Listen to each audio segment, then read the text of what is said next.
শ্ৰদ্ধাৰ সাংবাদিক বন্ধু বান্ধৱীসকল, যোৱা 4 দিন মই বিটিআৰত ওদালগুৰি, তামুলপুৰ, বাক্সা আৰু চিৰাঙত সভা কৰিছিলোঁ।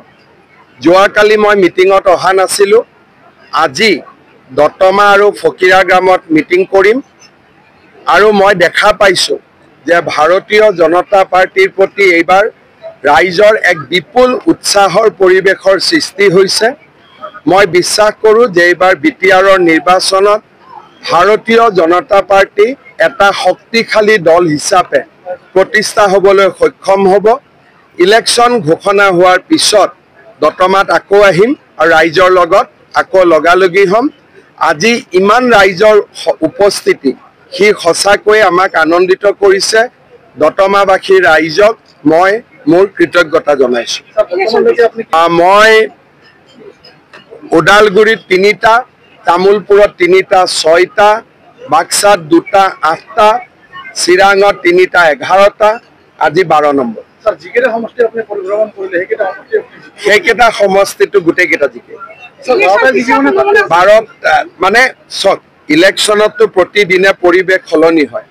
আজি যদি ইলেকশ্যন হয় 12টাই জিকে, কিন্তু অহাকালি কি হ'বতো ময়ো ক'ব নোৱাৰোঁ।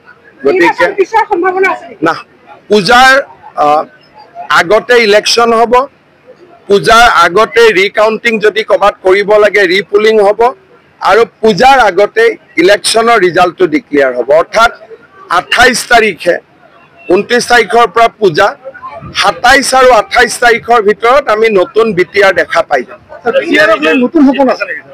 চক মই এইটো কথা বিচাৰোঁ যে বিজেপি যদি থাকে, আমি বিজেপিয়ে সকলোকে একেলগে বান্ধি ৰাখিব। বিজেপি যদি নাথাকে সকলোৱে একেলগে বান্ধ খাই নাথাকিব। এডাল মৰমৰ বান্ধ, এই মৰমৰ বান্ধটো বিজেপিয়ে অলপ টাইট কৰি ৰাখিব। সেইকাৰণে বিজেপিক আমাক লাগে। এইটো দিলীপ শইকীয়া ডাঙৰীয়াক মিছকোট কৰা হৈছে। ট্ৰাইবেল বেল্ট এণ্ড ব্লক অসমত গোপীনাথ বৰদলৈ ডাঙৰীয়াই বনাইছিল আৰু আমি সকলো মিটিঙতে ট্ৰাইবেল বেল্ট এণ্ড ব্লকক সমৰ্থন কৰোঁ। 6th শিডিউল অটল বিহাৰী বাজপেয়ী ডাঙৰীয়াই বনাইছিল। আমি অটল বিহাৰী বাজপেয়ী ডাঙৰীয়াক সন্মান কৰোঁ। আৰু যোৱা 4.5 বছৰ 5 বছৰ মইতো একেটাই কাম কৰি আছোঁ যে 6th শিডিউল সফল হওক, ট্ৰাইবেল বেল্ট এণ্ড ব্লক সফল হওক, লগতে বাকী জনগোষ্ঠীৰ ৰাইজেও মাটিৰ অধিকাৰখিনি পাওক। বেলেগ অধিকাৰ বেলেগ কথা, মাটিখিনি পাওক। এইটো কামৰ কাৰণে লাগি আছোঁ। গতিকে ইয়াতে সিদিনাখন দিলীপ শইকীয়াই কিবা কৈছিলে, কিবা বুজি গ'ল। গতিকে মই ভাবোঁ যে এই বিষয়টোক লৈ ৰাজনীতি কৰা উচিত নহয়, কাৰণ সকলোৱে জানে যে বিজেপি জনজাতীয় ৰাইজৰ লগত আছে। সেই কথাটো সকলোৱে জানে, ইয়াত আৰু বিতৰ্কৰ কোনো স্থান নাই। বড়োলেণ্ডত ইলেকশ্যন হ'ব, ইলেকশ্যনৰ এটা ৰিজাল্ট ডিক্লেয়াৰ হ'ব। গতিকে বড়ো ৰাইজে বা বড়োলেণ্ডৰ ৰাইজে কাক মৰম কৰে এইটো আমি ইলেকশ্যনৰ পিছতহে গম পাম। গতিকে আমাৰ স্থিতিটো হ'ল আমি কাৰো বিৰুদ্ধে এটা শব্দও নকওঁ। হাগ্ৰামা মহিলাৰী BPFৰ বিৰুদ্ধে একো নকওঁ। UPPL NDAৰ মেম্বাৰ, UPPLৰ বিৰুদ্ধে প্ৰমোদ বড়ো, UG ব্ৰহ্ম সকলো আমাৰ সতীৰ্থ। এটা শব্দও আমি কাৰো বিৰুদ্ধে নকওঁ। মনোৰঞ্জন ব্ৰহ্ম টিকেটৰ দৌৰত আগত আছে। ৰাইজেও কৈছে মনোৰঞ্জনক টিকট দিব লাগে বুলি, কিন্তু দিয়া নিদিয়াইতো দিলীপ শইকীয়াই সিদ্ধান্ত ল'ব। কিন্তু ৰাইজক মই সুধিছিলোঁ কাক টিকট দিব লাগে, চবেই কৈছে মনোৰঞ্জন ব্ৰহ্মক দিব লাগে। এতিয়া বাকী সিদ্ধান্ত দলে ল'ব।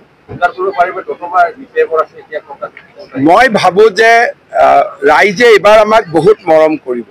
এতিয়া কিন্তু ইলেকশ্যনটো আমি জেদত খেলা নাই। গতিকে একেবাৰে যেনেকৈ বিধানসভাত কংগ্ৰেছৰ লগত খেলোঁ, যুঁজি বাগৰি চব কষ্ট কৰি ইলেকশ্যন খেলোঁ, কাৰণ কংগ্ৰেছ আমাৰ শত্ৰু। বিটিআৰত আমাৰ শত্ৰুটো কোনো নাই, সকলো বন্ধু। গতিকে ইয়াত আমি নিৰ্বাচন মৰমৰ মাজেদি খেলিম, সমন্বয়ৰ মাজেদি খেলিম, শান্তিৰ মাজেৰে খেলিম। মই গোটেই 40টা সমষ্টিতে যাম, ৰাইজক সুধিম। 20 আগষ্টলৈকে মোৰ গোটেইকেইটা সমষ্টিত যোৱা হৈ যাব। 21 তাৰিখে আমি সিদ্ধান্ত ল'ম কেইটা সমষ্টিত ইলেকশ্যন খেলিম। আচলত বিটিআৰৰ পৰিৱেশ ডিমা হাছাও কাৰ্বি আংলঙৰ দৰে নহয়। বিটিআৰত সুকীয়া পৰিৱেশ আছে, সুকীয়া পৰিস্থিতি আছে। গতিকে ডিমা হাছাও আৰু কাৰ্বি আংলঙক আমি একেলগ কৰিব নোৱাৰোঁ। দুইখন বেলেগ জিলা, বেলেগ অঞ্চল। তেনেকৈ বিটিআৰ আৰু কাৰ্বি আংলঙকো আমি একে কৰিব নোৱাৰোঁ। সমস্যা বেলেগ, সম্ভাৱনা বেলেগ, ব্যক্তি বেলেগ, দল বেলেগ। গতিকে আমি কাৰ্বি আংলং ডিমা হাছাওৰ ফৰ্মুলা এটা আমি বিটিআৰত আনিব খোজা নাই। সকলো অনন্য, সকলো একক হ'ব।